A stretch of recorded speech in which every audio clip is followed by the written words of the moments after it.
Hello and welcome to episode 6 of Wizard Weekly, where we bring you news and humor from around the spiral. There's an uproar coming from the test realm this week, where King's Isle has completely reset everyone's progress throughout the Wintertusk expansion, leaving some wizards who completed the zone high and dry. All completed quests, pets, items, and gear are completely gone for the wind.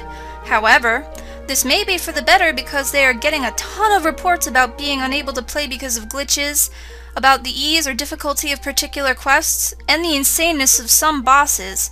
King's Isle has done an overhaul to this wintry world. Amongst changes made comes a giant nerf to the Waterworks dungeon, which was deemed far too difficult for younger wizards and virtually impossible with just menu chat.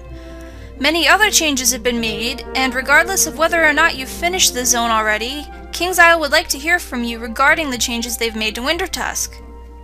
If you're waiting for the official release of Wintertusk, you won't have to wait much longer. In this month's newsletter, King's Isle has announced that the world will be released later this month, though it hasn't given a specific date yet. You will have to complete Grizzleheim up to the quest Blood Brother to be able to access all the wonders that Wintertusk has to offer, so if you haven't yet, now's the time. Wizard 101 has released more hints regarding the identity of the mystery composer doing the track for Wintertusk, and though we don't know who it is for sure, we now have an idea. We know it's a male, that has brown hair, doesn't have blue eyes, and has appeared in a whole bunch of talk shows, and has been nominated for several awards. Though this narrows it down, I still have no clue who it is. Who do you guys think it is?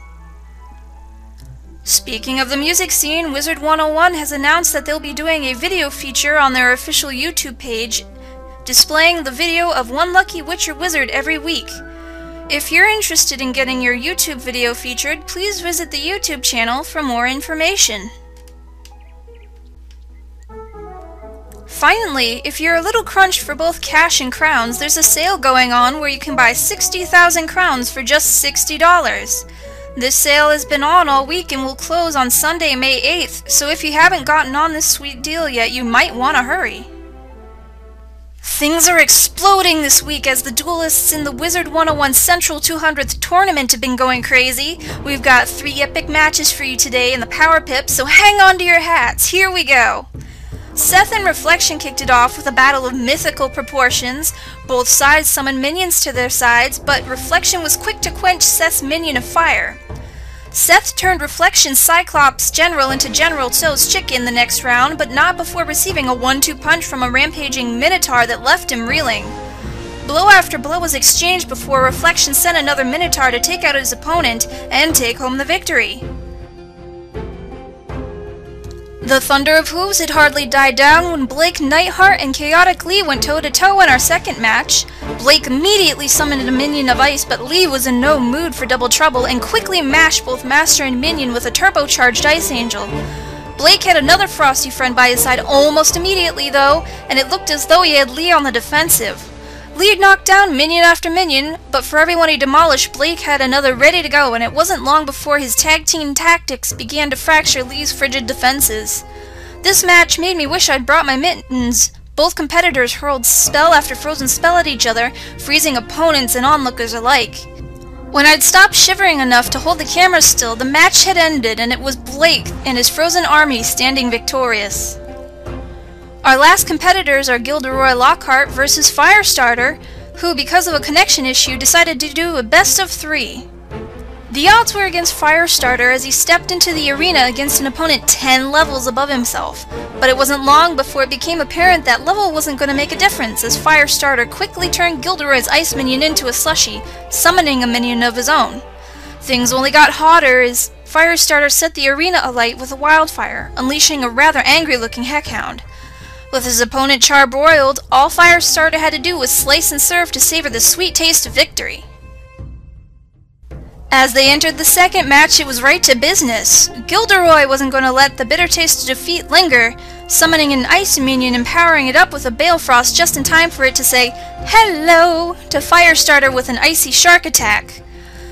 Firestarter retaliated, blazing away the minion and starting a slow roast on Gilderoy. It wasn't enough though. Firestarter's cold reception from that ice minion had left him hurting, and one hit from a lingering permafrost left him on ice. It was the last match, and both competitors stepped into the arena with everything on the line. Both sides powered up quickly for monstrous attacks, unleashing elemental fury within the ring. Firestarter's quick reaction to Gilderoy's minion gave him an advantage, but Gilderoy wasn't about to go down that easily, retaliating with a powerful permafrost and blizzard combo that almost knocked Firestarter clear out of the arena. He recovered quickly and was going to turn the tables, but Gilderoy wasn't about to let him, pulling another powerful permafrost out of his hat and securing his spot in the last round. These guys were playing for keeps this week, and with 60,000 crowns on the line, I can't blame them. The 200th tournament is far from over though, and I'll be bringing you more matches next week, so be sure to tune in. This week in Better Homes and Gardens, we tour the house of Morgan Beargiver. Morgan's house is located at the edge of the shattered world of Dragonspire, where dragons circle ominously overhead, and the awakening of the Dragon Titan threatens all existence. Morgan has had her work cut out for her, taking this burnt down, beat up home and turning it into a safe house for both herself and her numerous pets. The top is practically barren, with broken remnants of a pavilion and several dragon head statues that have seen better days. Below, though, is where Morgan's magic has been put to good use. Her concern for the safety and well-being of her pets is obvious, as she's created 2 dragon-proof pens for them to play in all day long. Her own room is somewhat simple, a sweet retreat from the chaos and noise above that still has a pretty view of the sky. Inside her house is a monument room with statues from all around the spiral. Up the ramp is a smaller seating area where she can study the large, mysterious crystals she found in her home. What could it be? Morgan has taken the burnt-out shell of a building and through the magic of using simple glitches has turned it into a safe and loving home for her pets and a comfy hidey hole for herself and her friends. We're gonna skip right to Letters from the Spiral this week, jumping in with a question from Crystal Colossus. Do you think KingsIsle needs to speed up the updates to more than 1 world a year? I think that 1 world a year is just perfect. I know all the wizards that power leveled through Celestia are bored out of their gourds, but the wizards who don't have that much time to dedicate to the game, along with younger wizards who don't really move that fast, they also have time to enjoy the new content as new content without having to rush or without being left behind. 1 world a year also gives KingsIsle development and creation teams plenty of time to get it right. So if you've been in the test realm at all over the last few weeks, you know just how glitchy it can be. Wintertusk was so messed up for some players they couldn't even play. They couldn't see mobs in battle because either they wouldn't appear at all or they would, but it would flicker so fast you couldn't see them right. Boss cheats were broken, certain pieces of gear were turning people partially invisible, and the guy in Ravenscar who was supposed to give you your new spell couldn't, he wouldn't even show up for some wizards. It was a mess, but the wizarding community found a ton of these problems, reported them to KingsIsle, and they fixed what they could because they have the time to do it, and that's how it should be. I think if KingsIsle put themselves on any tighter of a time schedule, we'd be getting more content, but it wouldn't be in the best shape. Our next question comes from John Greenblood, who asks, how critically might the new spells and gear affect PvP?